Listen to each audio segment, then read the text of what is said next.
नमस्कार, मेरा नाम राज कमल है और आप नवादा टुडे देख रहे हैं।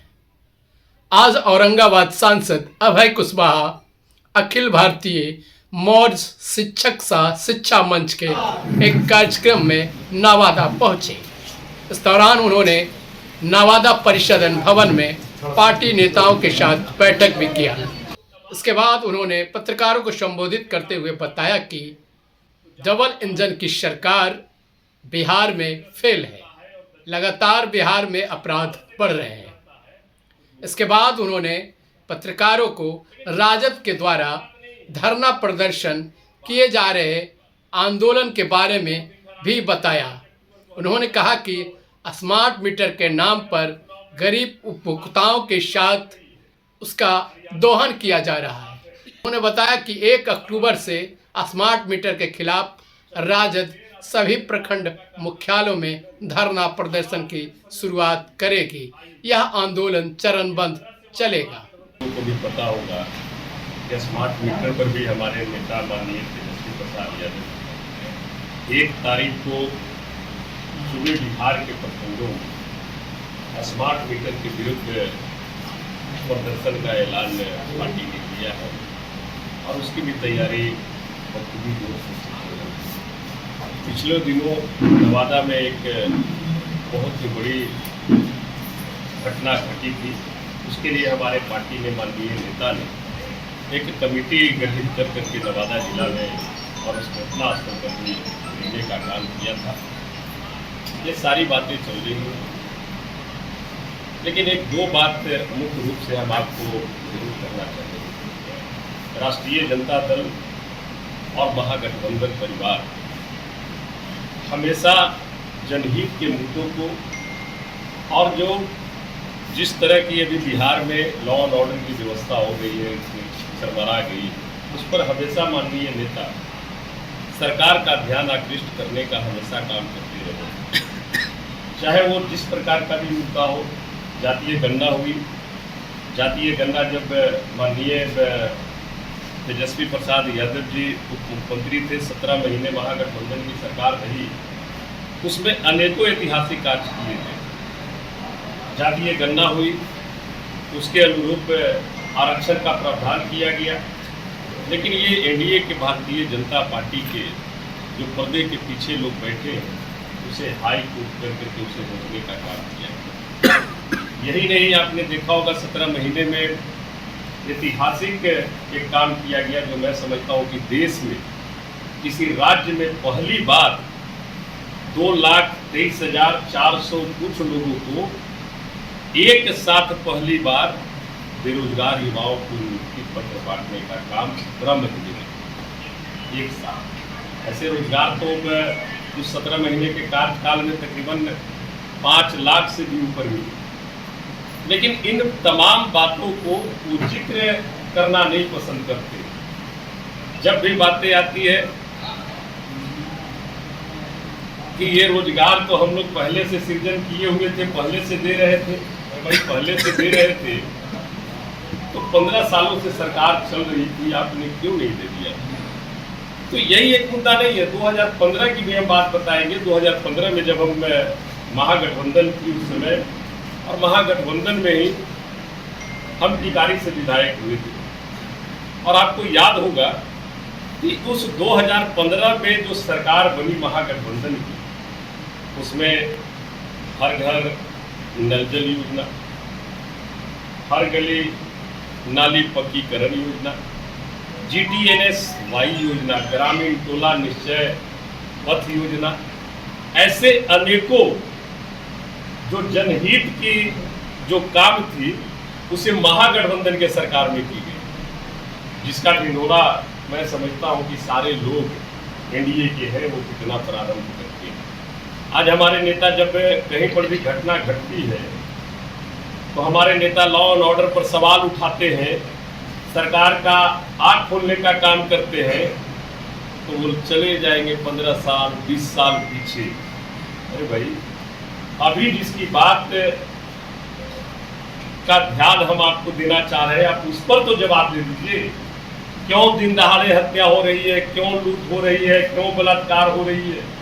तो उस पर कुछ नहीं बोले, सीधे चले जाएंगे 15 साल 20 साल पीछे की दुहाई देते। ऐसे सरकार में रह करके आपको जवाबदेही तो लेना होगा, जवाब तो देना होगा। और हम लोग विपक्ष में रह करके पूरी तरह से मुस्तैद है। हम हर एक जनहित के मुद्दे पर, वैसे सवालों पर सरकार से सवाल करते हैं, करते रहेंगे। तो मांझी जी कहते हैं कि 100 में 70 मामला में राजद का हाथ होता है। देखिए, सरकार उनकी है ना, सरकार वो चला रहे हैं, आपको जांच करने में कोई रुका है क्या? पार्टी और जाति पर जो टीका टिप्पणी लोग करते हैं, पार्टी और जाति का क्रिमिनल कोई आधार नहीं होता है। क्रिमिनल और अपराधी एक जाति ही अलग है। उसको जाति में जो बांट करके लोग देखते हैं, तो मैं समझता हूँ कि ये गलत है। चाहे अपराधी किसी भी जात का हो, अगर उसने अपराध किया है, घटना दुर्घटना किया है, तो उसे सजा मिलनी चाहिए। और हम लोग इसी चीज बात को रखने का काम और माननीय नेता करते हैं। और फिर बात कराया जाएगा, उसमें क्या मीटर सारे जनता से अपील की जाएगा हटाने के लिए? देखिए, ऐसे भी हाई कोर्ट का भी निर्देशन है और सुप्रीम कोर्ट ने भी कहा है कि अगर इस तरह का मीटर वगैरह का कोई प्रावधान अगर कर रहे हैं, तो जब तक के जो लाभुक हैं, जो कंज्यूमर है, अगर उनकी सहमति नहीं है, तो इस चीज को नहीं लगाया जाए। ये कोर्ट का भी आदेश है। लेकिन सारे कोर्ट के आदेश को अफसरशाही चरम सीमा पर है, सब ताकि पे रख दे रहे हैं। और अभी आप देख रहे होंगे, स्मार्ट मीटर लगने के क्रम में कई जगह घटनाएं घटी है और आम आवाम पर पदाधिकारियों के द्वारा FIR तक के किया जा रहा है। सारे गरीब गुरबा कंज्यूमर परेशान है, इन्हीं को पकड़ करके जेल में ठूस दिया जा रहा है। तो ये स्मार्ट मीटर नहीं, बल्कि स्मार्ट चीटर लगाने का काम कर रहे हैं। आपने तो बोला था, 14 में ही बोला था ना, 14 में सत्ता में आए थे, क्या क्या बोल करके हम उतना में नहीं जाना चाहिए।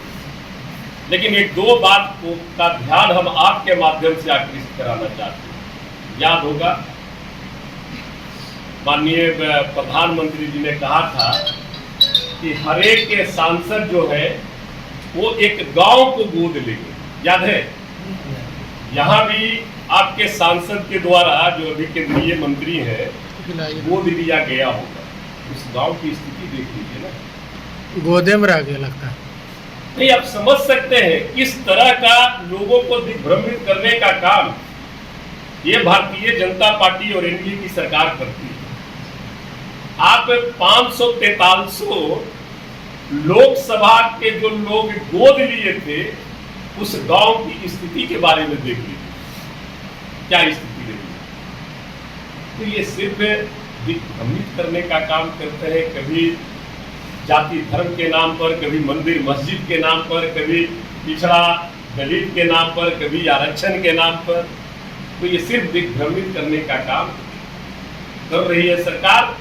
और इस बार बिहार ही नहीं बल्कि देश की आवाम उनकी बातों को समझ चुकी थी, लेकिन थोड़ी सी चूक रह गई। अरे भाई, आप 400 पार का नारा दे रहे हैं, अब की बार 400 पार 400 पार। जब 400 पार नहीं हुई, तो आपको तो नैतिकता के आधार पर उसी समय उनको रिजाइनेशन कर देना चाहिए था कि हमारे ऊपर से देश और जनता का विश्वास खत्म हो गया है। लेकिन आपने क्या किया? आपने आर्थिक पैसे की कमी है नहीं, आर्थिक पैकेज क्या किया? 15,000 करोड़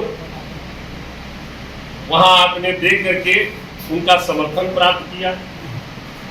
यहां आपने एक लुभावना पैकेज दिया है। कोई ये पैकेज मैं समझता हूं कि नहीं, सारे पुराने बोतलों पर नया लेवल लगा करके ये सिर्फ बिहार के लोगों को गुमराह करने का काम किया गया। आपने 11,500 करोड़ बाढ़ नियंत्रण के लिए दिया, 11,500 करोड़ में बाढ़ नियंत्रण आप कैसे कर लीजिएगा? छोटे छोटे कहीं की डैम बनाएंगे, छोटे छोटे पैन